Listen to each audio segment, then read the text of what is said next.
Corvettes. Who doesn't like them? I mean, I can kind of get why you might not like the C4 Corvette. Still a pretty awesome Corvette. But the C5 Corvette, it's just on another level. It was basically the introduction of a Corvette on a very stiff chassis, having a very sophisticated feel, and being truly oriented in performance. And this has really shaped the Corvette for what they are today. Speaking of today, we are going to go over a few reasons why you should be taking an extra look at the C5 Corvette. Now, firstly, we have to talk about the power unit. The C5 came out thundering from its overdue predecessor, and for one big reason, its all-new power unit. The LS1 was introduced in the all-new C5 Corvette. That's right. The 5.7-liter V8 produced big block power in a small, lightweight package close to the Chevy small block, all while meeting modern fuel economy and economy standards. The push to be better by the EPA was well received by GM. With an all-aluminum engine block, nodular iron crankshaft, aluminum flat-top pistons, and individual coil packs allowed this motor to produce 345 horsepower at 5,600 RPM and 350 foot-pounds of torque at 3,400 RPM. A simple intake manifold upgraded the horsepower to 250 horsepower and 365 foot-pound of torque in 2001. Of course, the C5 Corvette was accompanied with a higher-end, higher horsepower car, the Z06, introduced in 2001, which wielded the highest horsepower motor that any Vette has sported at the time, the LS6 5.7-liter V8.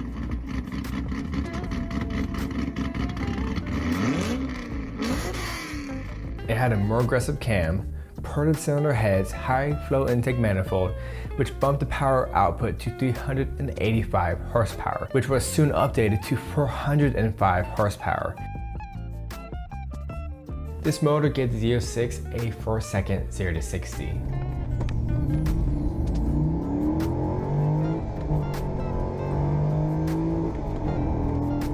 That's really nothing to scuff about. The LS1 truly made history alongside with the C5. People are throwing variants of the LS into many different conversions, and it's truly spectacular. The design was all new. The motor was all new. And well, so was the development of the frame, giving the Corvette the ability to be a high performer with superior handling. Chevy formed the frame in an interesting and radical way at the time, called hydroforming. Instead of heat to form a two-part frame that is then stamped together, internal pressure shapes complex shapes from a complete tubular material. Therefore, it's a solid piece of metal, and this hydroforming process makes the frame up to 4 times stiffer from the stamp method. To increase the handling and feel, Corvette also threw 17-inch wheels in the front and 18 in the back. And to finish off the perfect handling, Chevy gave the Corvette a 45.5 to 51.5 weight distribution from the front to the back by mid-mounting the transmission near the differential, instead of the typical lame engine to transmission setup that the majority of our road cars have. Except engine to transmission is indeed easier to service. The C5 Corvette, it has potential, a lot of potential. It's nearly endless.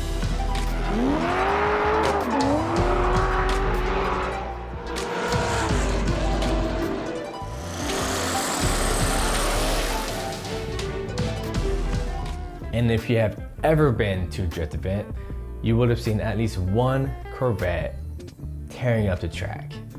You had to have. It could also be a well-rounded track car, which can compete with most supercars. I mean, its handling is there. And you could even build it to be a drag car, which is just completely ludicrous. And there's really an endless amount of aftermarket parts for you to build your Vette just the way you want to build it.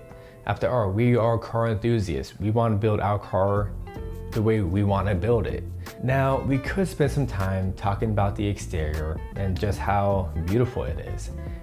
But that's just it. It's a beautiful sleek car that is timeless and can keep up with its younger siblings, the C6 and C7, but at a much cheaper price, which is one huge reason why the C5 is worth another look. You can find a proper C5 Corvette under $10,000 with higher-ish miles and most likely an automatic transmission. My personal choice would be a low-mile C5 with a manual transmission, which you'd be looking at around $15,000. If you're patient, you might be able to find it around 10.